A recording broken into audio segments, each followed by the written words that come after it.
अशी आता माहिती मिळते आहे की अल्पसंख्याक आयोगाचे अध्यक्ष जे आहेत प्यारे प्यारे खान हो ते तुमच्या विरोधात थेट मोदींना तक्रार करणार आहेत की तुम्ही भडकावणारी भाषणं करता आणि त्यामुळे लोकांची माथी भडकतात. हिंदू समाजाची बाजू घेणं हे मातं भडकावणं हे कुठल्या चौकटीत आहे हे मला कळत नाही अजूनपर्यंत. मुळामध्ये आपल्या देशामध्ये जिथे 80% हिंदू समाज राहतो आणि हिंदू समाजावर अगर सातत्याने त्यांना सणासुदी साजरी करायला देत नाही, त्यांच्या सणासुदीच्या वेळी पाकिस्तान जिंदाबादचे नारे दिले जातात, हिरवे झेंडे फडकवले जातात, त्या लोकांना लव जिहाद लँड जिहादच्या नावाने आमच्या माता भगिनी असतील किंवा हिंदू समाजाच्या विरुद्ध जिहादी लोकांकडे षडयंत्र करत असतील, तर या सगळ्याच्या समर्थन हे जे संबंधित तक्रारदार आहेत ते करतायत का? त्यांनी मला त्याचं उत्तर द्यावं ना.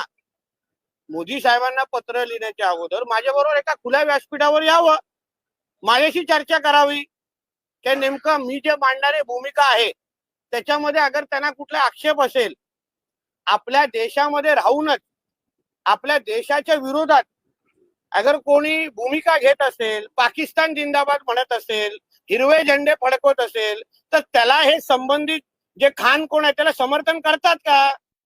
त्याच्याबद्दल पण एक पान मोदी साहेबांना त्यांनी लिहिलं पाहिजे. हे मुळामध्ये आमची भूमिका समजून घ्यायची नाहीये. तुमच्या भूमिका न समजता फक्त नितेश राणे वाईट दिसतो, पण मुळामध्ये आमच्या हिंदू समाजाला हे सातत्याने त्यांच्यावर हल्ले होत आहेत, जिहाद करण्याचा त्यांच्यावर प्रयत्न होतोय, त्या विरुद्ध अगर आम्ही भूमिका घेत असू, हिंदू समाजाच्या बाजूने भूमिका, तर आम्ही चुकलो कुठे आहे?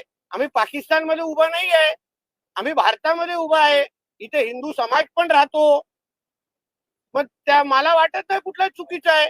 म्हणून पत्रव्यवहार मोदी साहेबांना करण्यापेक्षा माझ्याकडे आले, माझ्या बरोबर बसले कि बाबा आपकी भूमिका क्या है, आप क्यों ऐसे ऐसे स्टेटमेंट पास करते हैं, ते अगर माझ्यासमोर चर्चेला आले तर त्यांच्या प्रत्येक प्रश्नाला उत्तर देण्यासाठी मी तयार आहे.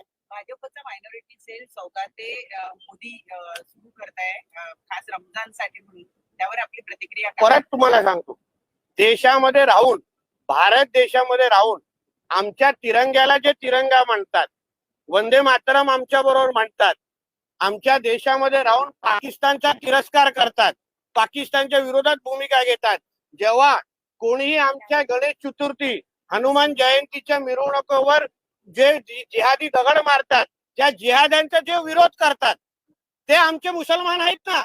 आणि त्यांच्यासाठी अगर अशा पद्धतीच्या योजना आणत असतील तर त्याच्यामध्ये चुकीचं काय? मी पहिल्या दिवसापासून बोलतोय. तुम्ही कदाचित काय होतं, पूर्ण भाषण आपलं आवडेल तेवढं काढावं आणि मग चालवावं, ह्यामुळे हे त्रास आहे. मुद्दा माझा असा आहे, माझं म्हणणं आहे की आमच्या राष्ट्रप्रेमी मुसलमानांच्या विरोधात आम्ही पहिलेही नव्हतो, आजही नाहीये. पण आमच्या देशामध्ये राहायचं आणि पाकिस्तान जिंदाबाद म्हणायचं हे कोणाला आपल्या इथे मान्य आहे का? उद्या एका हिंदू व्यक्तीने पाकिस्तानच्या चौकामध्ये राहून भारताच्या अगर जय जयकार केला, जय श्रीराम म्हटला तर चालेल का? त्याला जिवंत तरी ठेवणार आहेत का? त्याचे हातपाय काढून त्याच्या गळा कापून त्याला बाजूला टाकून जातील. आमच्या इथे पत्र लिहिण्याचं तरी स्वातंत्र्य आहे. हा फरक आहे. म्हणून मूळ आमची भूमिका समजून घ्या. आमच्या देशामध्ये राहून अगर तुम्ही भारताला आपला देश म्हणत असाल, जे असं आमच्या बरोबर सणासुदी साजरा करत असाल, खऱ्या अर्थाने सर्व धर्म भाव स्वीकारत असाल तर कोणाला काहीच हरकत